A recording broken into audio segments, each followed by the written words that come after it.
Cześć, Bartek Urban, Autowizja.pl. Zapraszam do testu nowego Volvo XC60. Od czasów premiery pierwszej generacji Volvo XC60 minęło dokładnie 8 lat. To sporo jak na dzisiejsze motoryzacyjne standardy. Jednym z powodów zwłoki Szwedów były fenomenalne wręcz wyniki sprzedaży pierwszej generacji XC60. Auto sprzedało się łącznie na świecie w ponad 1 milionie egzemplarzy i w zasadzie to dzięki niemu Volvo przetrwało gorsze lata. Dziś firma jest daleka od kryzysu, żeby nie powiedzieć, że są to jej najlepsze lata. W związku z tym to najwyższa pora, żeby pokazać światu nowe XC60, zwłaszcza po tak dobrze przyjętej nowej generacji XC90. Wizualnie druga generacja modelu XC60 nawiązuje oczywiście do większego brata XC90, jak i do pozostałych nowych modeli marki. Przód jest bardzo podobny do całej rodziny 90, z tą różnicą, że charakterystyczny młot tora w światłach wychodzi poza obrys lampy i wbija się jakby w grill. Również dolna część zderzaka jest nieco inna niż w XC90. Dużo łatwiej jednak XC60 odróżnić od boku oraz od tyłu. Tylna część nadwozia jest dużo mniej stroma niż w XC90 oraz samochód posiada przepiękne światła, które łamią się pod kątem 90 stopni. Dokładnie takie same reflektory ma Volvo V90. Kluczem do rozróżnienia modeli są odblaski na zderzaku, które ma nowe XC60, a nie ma ich V90. Na filmie oraz zdjęciach tego może nie widać, ale różnica pomiędzy modelami XC90 i XC60 jest bardzo duża. Nowe XC60 wygląda dużo bardziej zwinnie, sportowo, a nowe XC90 jest po prostu ogromne i dostojne. Taki też był zamiar projektantów.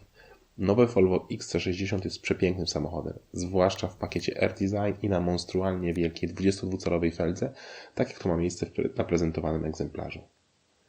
Warto też dodać, że Volvo XC60 bazuje na tej samej modularnej płycie podłogowej, co cała rodzina 90, czyli S90, V90 oraz XC90. W porównaniu do poprzedniej generacji, nowe XC60 jest o 44 mm dłuższe, o 11 mm szersze oraz o 57 mm niższe. Przy tym wszystkim rozstaw osi wzrósł o 91 mm. Takie zmiany mają swoje odzwierciedlenie w ilości miejsca w kabinie, ale o tym za chwilę. Skupmy się na bagażniku. Ten ma pojemność 505 litrów, co jest wartością o 10 litrów większą niż poprzednik. Nie jest to wciąż najwyższy wynik w klasie, konkurencja ma nieco więcej. Pod podłogą producent zapewnił nam drobne przegródki, a pod nimi trzemy do akumulatora oraz do elementów pneumatycznego zawieszenia, jeśli takowe jest na wyposażeniu.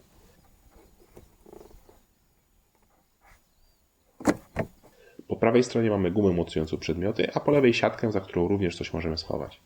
W bagażniku znalazło się też miejsce na gniazdko 12V. Ze środka złożymy też kanapę, która jest dzielona w proporcjach 60:40. Jeśli auto ma pneumatykę, to z poziomu bagażnika możemy też obniżyć sobie tylną część nadwozia, aby było łatwiej wkładać ciężkie przedmioty.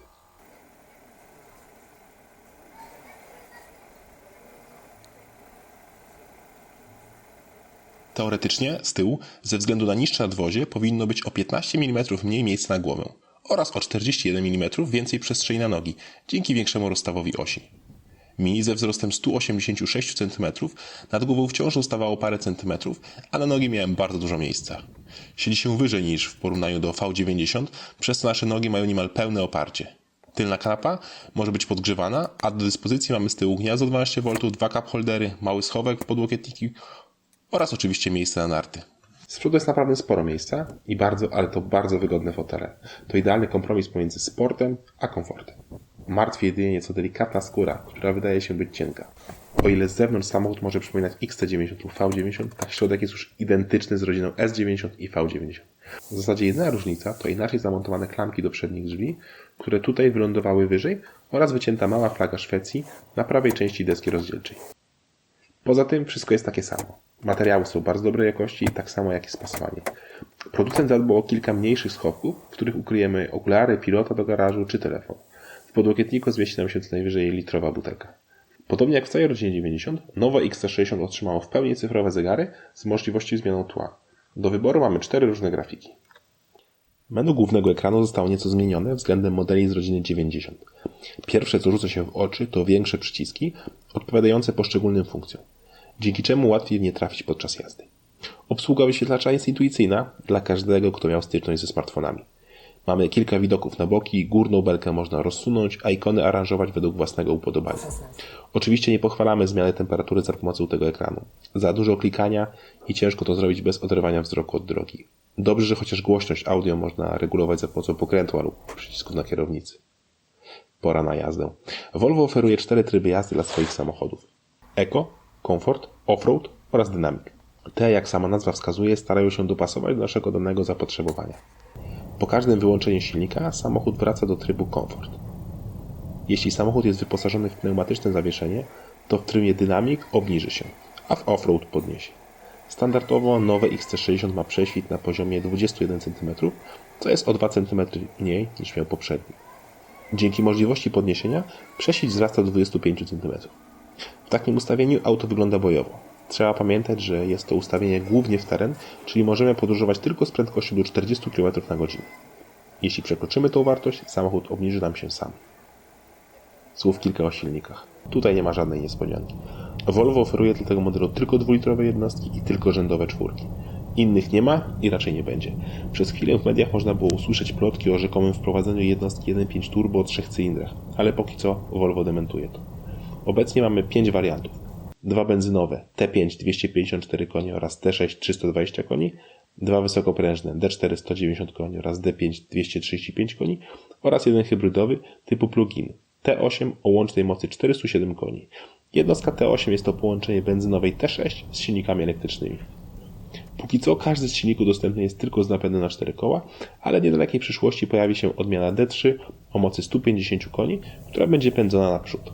Skrzynia manualna występuje obecnie tylko z silnikiem diesel D4, a w przyszłości będzie jeszcze dostępna z silnikiem D3.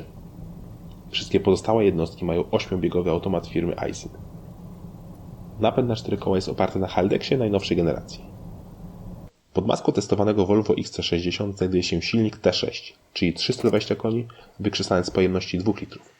Tak duża moc została osiągnięta dzięki obecności turbiny oraz kompresora.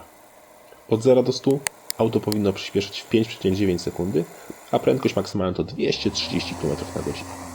Udało nam się zmierzyć przyspieszenie i wyniosło ono równe 6,3 sekundy. Różnica wynikała z dwóch czynników: ogromnych 22-calowych felg oraz bardzo małego przebiegu auta. Jeśli XC60 stawałby na 19-calowych felgach i miał nieco większy przebieg, to prawdopodobnie złamalibyśmy 6 sekund. Wrażenia z jazdy są jednak bardzo dobre. Auto wręcz wyrywa się do przodu, choć skrzynia biegów ma wyczuwalne opóźnienie. Jeśli koniecznie chcemy wystrzelić z wyprzedzeniem jak z procy, to polecamy tryb manualny. Jedynym minusem silników R4 jest oczywiście kultura pracy i dźwięk silnika.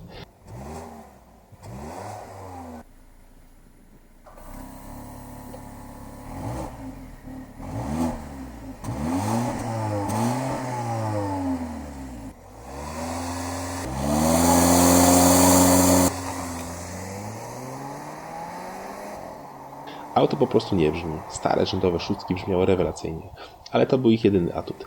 Nowe silniki są jednak dużo szybsze i ekonomiczniejsze. Nowe XC60 prowadzi się bardzo dobrze, choć niemiecka konkurencja ma nieco bardziej precyzyjny układ kierowniczy. Volvo jednak nigdy nie należało do grupy samochodów walczących o miano najbardziej sportowego. To auto stworzone do tego, żeby wsiąść i się rozkoszować widokami oraz, co najważniejsze, czuć się bezpiecznie. Producent chwali się, że stworzył najbezpieczniejszy samochód w swojej klasie. Cóż, muszę przyznać, że auto jest naszpiegowane niezliczoną ilością systemów bezpieczeństwa, których niestety nie miałem jak wszystkich sprawdzić. Auto trzyma się pasa ruchu, automatycznie zwalnia, gdy wykryje przeszkodę oraz, co ciekawe, podobno samo pomaga wyminąć przeszkodę. Nieźle. To, co jednak zaobserwowałem, to nieco zbyt agresywny czujnik wykrywania przeszkód, który kilkukrotnie zareagował na pojazdy stojące obok drogi na łuku lub jadące blisko środkowej linii z naprzeciwka. W takim momencie czujemy, jak auto samo przyhamowuje, pojawia się komunikat dźwiękowy, symbol ostrzegawczy na head-up display oraz napinają się pasy. Te ostatnie napinają się tak mocno, że przez moment jest nam aż ciężko złapać oddech. Cennik nowego Volvo XC60 startuje w Polsce od 184 500 zł za wersję D4 AWD z manualną 6-stopniową przekładnią. Póki co Szwedzi nie oferują najniższych wersji wyposażenia oraz słabszych silników, dlatego też ciężko porównać tę kwotę do konkurencji. Zarówno BMW X3, Audi Q5 oraz Mercedes GLC posiadają słabsze silniki, a co za tym idzie, są tańsze w podstawie. Jeśli porównamy te same moce, to wszystkie auta stoją na podobnym poziomie, jednak to Volvo ma nieco lepsze wyposażenie. Przewagą niemieckiej trójcy są silniki. Każdy z producentów ma w swojej ofercie 3-litrowe jednostki R6 lub V6. Mercedes do GLC montuje nawet mocarne V8 biturbo o mocy 476 lub nawet 510 koni.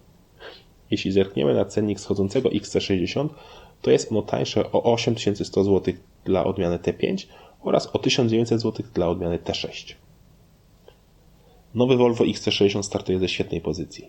Poprzednia generacja była hitem, podobnie jak nowy większy brat XC90. Najnowsze dziecko jest połączeniem tych dwóch aut, więc nikogo nie powinno dziwić ogromne zainteresowanie. Konkurencja, co prawda, kusi większymi silnikami, nieco lepszymi właściwościami jezdnymi, ale to Volvo wciąż ma przewagę. Nie dzięki technice, nie dzięki radości z jazdy, a dzięki idealnemu połączeniu wyglądu, komfortu, bezpieczeństwa i jakości. Kawał świetnego samochodu.